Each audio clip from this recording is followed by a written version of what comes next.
Latest updates ఎప్పటికప్పుడు పొందడానికి Big TV WhatsApp channel follow అవ్వండి. లింక్ డిస్క్రిప్షన్ లో ఉంది. తెలంగాణలో ఫుడ్ పాయిజన్ ఘటనలు ఇటీవలి కాలంలో రిపీట్ అవుతుండటంతో ప్రభుత్వం సీరియస్ యాక్షన్ తీసుకునేందుకు రెడీ అయింది. ఎన్నిసార్లు చెప్పినా విద్యార్థులకు తిప్పలు తప్పకపోవడంతో ఇక నేరుగా యాక్షన్లోకి దిగింది. కుట్రలు ఉన్నా, కుతంత్రాలు చేసినా, నిర్లక్ష్యం వహించినా, మెనూ ప్రకారం ఫుడ్ పెట్టకపోయినా, అప్రతిష్ట పాలు చేయాలని చూసినా, తల్లిదండ్రుల్లో భయాందోళన కలిగించేలా వదంతులు వ్యాప్తి చేసినా ఇకపై ఎవరిని విడిచిపెట్టబోనని క్లియర్ కట్గా ప్రభుత్వం సీరియస్ వార్నింగ్ ఇచ్చేసింది. అంతేకాదు ఫుడ్ సేఫ్టీ టాస్క్ ఫోర్స్ ఏర్పాటుకు ఆదేశాలు ఇచ్చింది.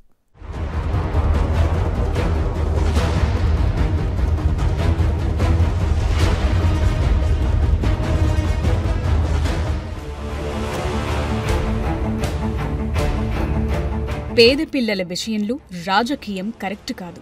ఇది సర్కార్ చెప్తున్న మాట. ఓవైపు దశాబ్ద కాలంగా పెరగని డైట్, కాస్మెటిక్ ఛార్జీలు పెంచారు. మంచి చదువులు చెప్పించాలని ఉపాధ్యాయులను రిక్రూట్ చేశారు. అయినా సరే కొందరు సిబ్బంది అదే పాత నిర్లక్ష్యాలు కంటిన్యూ చేస్తున్నారు. దీంతో అక్కడక్కడ ఫుడ్ పాయిజన్ ఘటనలు జరుగుతున్నాయి. పిల్లలు ఆస్పత్రుల పాలవుతున్నారు. ఓవైపు పేద పిల్లల కోసం ఇంత చేస్తుంటే ఇదేం తరికా అంటూ సీఎం రేవంత్ మండిపడుతున్నారు.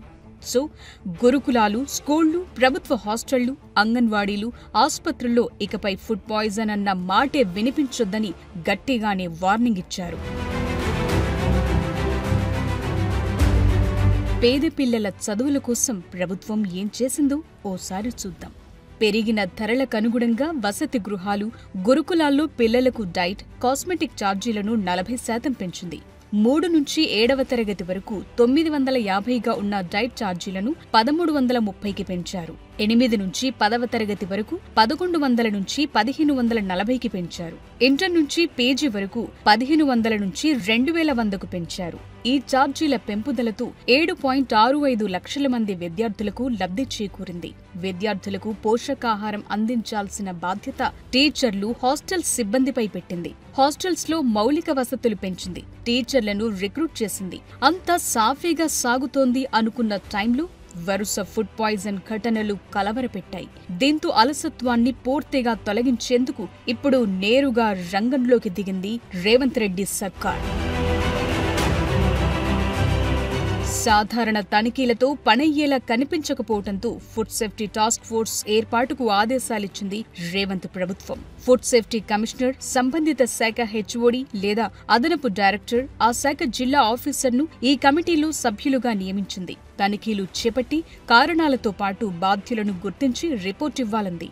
మరోవైపు గురుకులాలు, హాస్టళ్లు, అంగన్వాడీల్లో ప్రత్యేకంగా ఫుడ్ సేఫ్టీ కమిటీలను కూడా ఏర్పాటు చేస్తూ ప్రభుత్వం మరో ఆర్డర్ ఇచ్చింది. ప్రతి విద్యా సంస్థలో హెడ్ మాస్టర్, 2 సిబ్బందితో ఈ ఫుడ్ సేఫ్టీ కమిటీలను ఏర్పాటు చేయాలని కలెక్టర్లకు సూచించింది. ప్రతిరోజు కిచెన్ను పరిశీలించి పరిసరాలు, వంట పాత్రలు శుభ్రంగా, సరుకులు తాజాగా ఉన్నాయో లేదో చెక్ చేయాలని, ఓకే అనుకున్నాకే వంట పని మొదలు పెట్టాలంది. అంతేకాదు వంట పూర్తయ్యాక దాన్ని ఫుడ్ సేఫ్టీ కమిటీ సభ్యులు రోజూ రుచి చూశాకే విద్యార్థులకు వడ్డించాలని స్పష్టం చేసింది. నిజానికి ప్రభుత్వ వసతి గృహాల్లో మొదటి నుంచి నిర్లక్ష్యాలు కంటిన్యూ అవుతూ వచ్చాయి. ఎక్స్పైరీ అయిన వస్తువులు వాడటం, శుభ్రత లేకపోవటం వంటివి రిపీట్ అయ్యాయి. కానీ ఇకపై ఇలా అస్సలుండొద్దని రేవంత్ ప్రభుత్వం డిసైడ్ అయ్యింది. రోజు కిచెన్ పరిశుభ్రత, ఫుడ్ టేస్ట్ చూడటం వంటి యాక్టివిటీస్ పై కమిటీ ఫోటోలు తీయాలి. ఇందుకోసం త్వరలో ప్రత్యేక యాప్ కూడా తయారు కాబోతోంది. అన్ని దాంట్లోనే అప్లోడ్ చేయాల్సి ఉంటుంది. ప్రతి మీల్క్ ముందు ఇన్స్టెంట్ గా ఫోటోలు తీసి అప్లోడ్ చేసే వెసులుబాటు రానుంది. దీంతో ఎక్కడ ఫుడ్ పాయిజన్ అవుతుందో అక్కడ పాలకు పాలు, నీళ్లకు నీళ్లు, లెక్కకు లెక్క తేలిపోనుంది.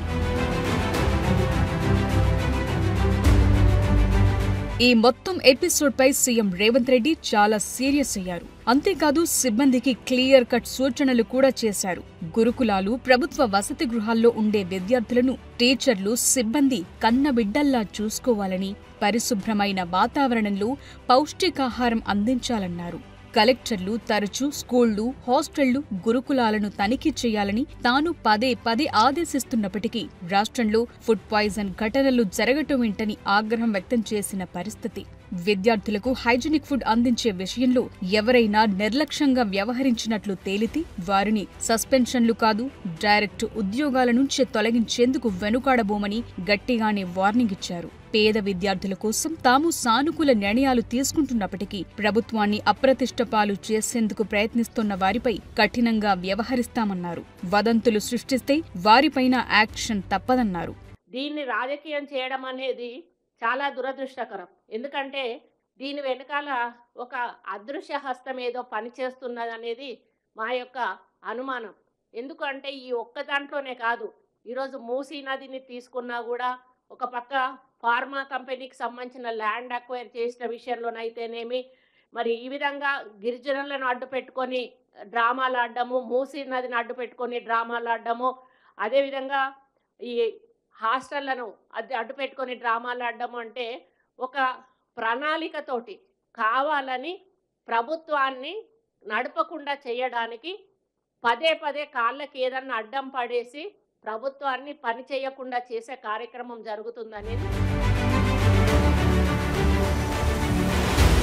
నిజానికి చాలా హాస్టల్స్ ప్రైవేట్ భవనాల్లో నిర్వహిస్తున్నారు. గత 10 ఏళ్లు సొంత బిల్డింగులు కడుదామన్న ఆలోచనే చేయలేకపోయారు. దీంతో మొన్న మధ్య ఓనర్లు తమ భవనాలకు తాళాలు కూడా వేశారు. ఆ సమస్యను కూడా రేవంత్ ప్రభుత్వం పరిష్కరించింది. రేవంత్ ప్రభుత్వం వచ్చాక పేద పిల్లలకు మంచి పౌష్టికాహారం అందిస్తున్నారు. ప్రైవేట్ను తలదన్నేలా ప్రభుత్వ హాస్టల్స్ లో పరిశుభ్ర వాతావరణంలో మధ్యాహ్న భోజనం అందుతోంది. మెను ప్రకారం మటన్, చికెన్, రాగి జావా, పాలు, పండ్లు, మంచి బ్రేక్ఫాస్ట్, స్వీట్స్, ఎగ్స్ ఇలాంటివన్నీ అందిస్తున్నారు. అయితే అక్కడక్కడ కొన్ని హాస్టళ్లలో సిబ్బంది నిర్లక్ష్యంతో ఫుడ్ పాయిజన్ ఘటనలు జరుగుతున్నాయి. దీంతో నిర్లక్ష్యంగా ఎవరుంటున్నారో ఇప్పుడు ఫుడ్ సేఫ్టీ టాస్క్ ఫోర్స్ కమిటీల ద్వారా తేల్చేయబోతున్నారు. చెప్పాలంటే ఈ సమస్యకు శాశ్వత విరుగుడు దిశగా రేవంత్ ప్రభుత్వం యాక్షన్ ప్లాన్ రెడీ చేసింది. ఒక్కసారి యాప్ అందుబాటులోకి వస్తే ఫుడ్ పాయిజన్ కథ మొత్తం ఓపెన్ అప్ కానుంది.